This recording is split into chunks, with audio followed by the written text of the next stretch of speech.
So, what I'm seeing happening around the world with all this war and chaos, a lot of opinions have shifted, right? People who we thought were good are bad, and who was bad is now good.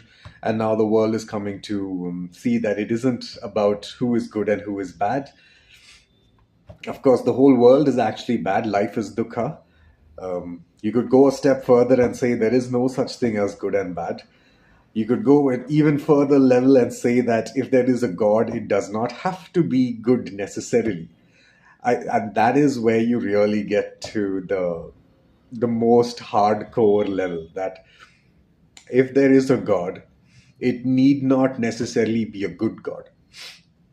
If it was a good God many thousand years ago, it may not continuously be a good God. And if it was a bad God, it could become a good God. So basically, the collective consciousness where we all go after we die don't have to be good by the laws of spirituality. They wind up being good because we have lived well over here. So we die, and then God or collective consciousness or the spirit realm or the ether realm or our dream state, all of them become nicer because we live nicer over here. Yes, as above, so below.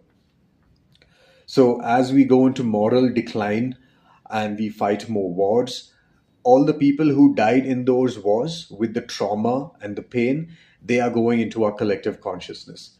And they will then alter the collective consciousness in different ways, because you need to understand that when a soul goes to the afterlife, it may not necessarily be for the good.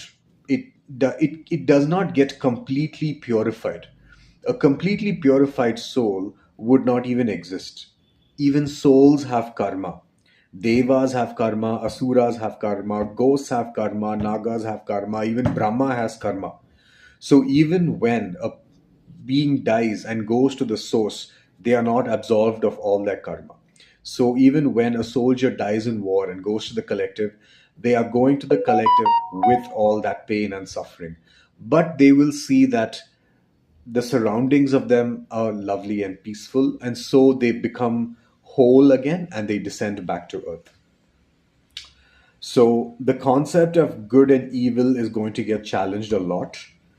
And we are going to come to this point where we realize it's not about who is good and who is bad. It's that the concept of good and bad can be manipulated.